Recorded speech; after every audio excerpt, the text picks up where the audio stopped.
और अभी तो रुको, क्लाइमॅक्स अभी बाकी है। जय शिवराय भावानो, पार्ट 3 मध्ये तुमचं स्वागत आहे। ह्या पार्ट मध्ये काही सुद्धा पनवती नाही। डॅम कडे जाताना फार्म हाऊस दिसला। फार्म हाऊस मध्ये आम्ही मस्तपैकी जेवण केलं, खाल्लं आणि मस्तपैकी पवलो, बोटिंग केलं, एन्जॉय केला आणि निवांत घरला आलो।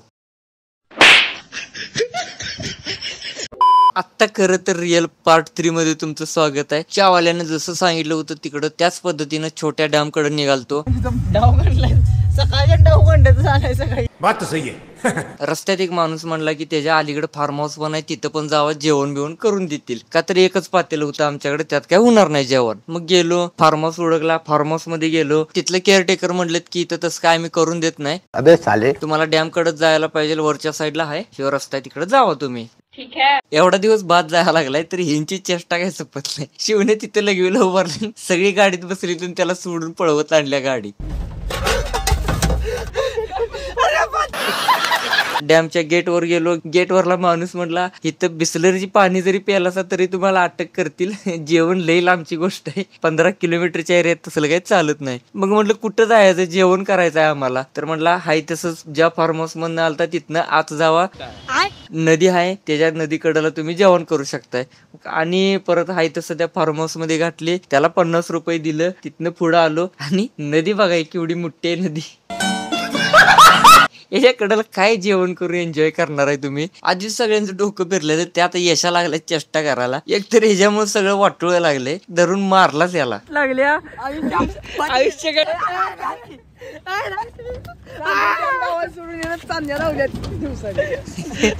मग तिथं काकी दिसल्या, तर त्या काकीनं म्हटले की पातेलं द्या, भाड्यानं का असं द्या। तर काकी म्हणले ठीक आहे चालतंय, देतो, काय भाडं वगैरे देऊ नका। त्यांनी मोठ्या मनानं दिलं एक पातेलं आणि म्हणलेत की पुढं हाय त्याच रस्त्यानं वरती जावा, डॅमच्या दुसऱ्या साईडला तुम्हाला तिथं जेवण करू शकताय, कोण येत नाही तिथे।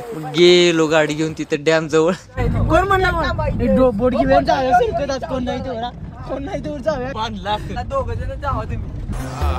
गाडी एका साईडला लावली आणि व्ह्यू तर एवढा खतरनाक होता की शेवटच, पण काय आमचं तिकडे लक्षच नव्हतं। भुकेनं कावळ मेलेलीत पाक। मग जेवणाची तयारी केली, बाकीचे पोरं जाळण हुडकायला गेलीत आणि काय पनवती सप्तेवी दवा, जाळण पण गावना आम्हाला। मग तिकडनं त्या डॅमच्या कडेला लाकूड पडलेलं, ती उचलून न्यायला लागलो। ती वल्ल हाय का वाळलाय ती बी माहित नाही, ढकलं तिथं नेलं।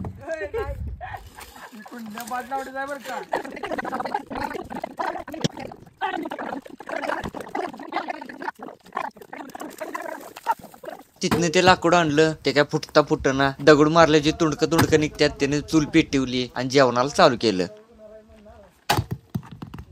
एवढ्या भुका लागलेल्या ते आळणी चिकनच खायला चालू केलं।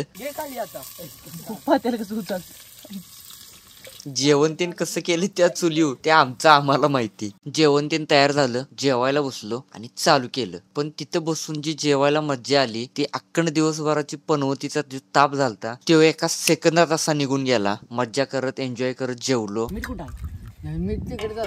पोटात जरा जेवण गेल्यावर जरा तरतरीतपणा आला। जेवण झालं, सगळ्यांनी आपापली भांडी धुतलीत। मग पाण्याच्याच कडेला एक जंगलात गेल्यासारखा एक रस्ता होता, तिकडे जाऊया म्हटलं। तिथे गेलो, एन्जॉय केला, दंगा मस्ती केला। तिथंच थोडा वेळ एन्जॉय केला आणि आता जाव्या घराकडे म्हटलं। बसलो गाडीत, घराकडे निघालो आणि जाता जाता बोट दिसली, म्हणतात की एकदा बसून जाव्या 10-15 मिनिटं। 50 रुपये दिलं, बोटीत बसलो आणि तो पॉइंट होता की इथं ह्यो दिवस जो पनवती घालवलेला तो एकदम सार्थक झाला। मस्त एन्जॉय केला, बोटीत जो एन्जॉय झाला एक नंबर भारी वाटलं। दंगा मस्ती पण केला।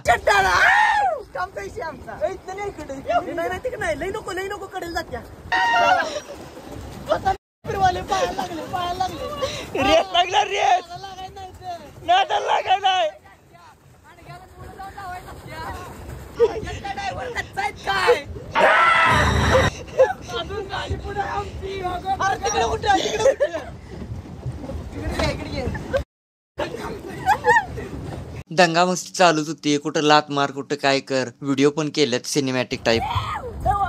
आपला मी करायला त्यांच्याकडे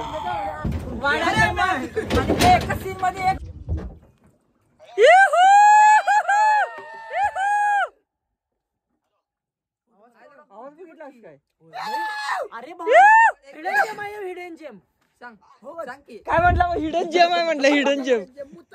तिथं ओरडल्यावर का नाही आवाज ऐकू होत होता. लय मज्जा आली. जे सिनेमॅटिक व्हिडिओ केले त्या आयडियावर तुम्हाला बघायला मिळतील. नक्की जाऊन बघा. बोट मधून बाहेर आलो, पैसे दिलं. पवाय अरे किती शांतता आहे बघ. इथे खाली बिन जाताना त्या काक्यानं त्यांचं पातेलं परत दिलं. काय काय पातील गाडीत बसलो आणि यांचा दंगा चालू झाला.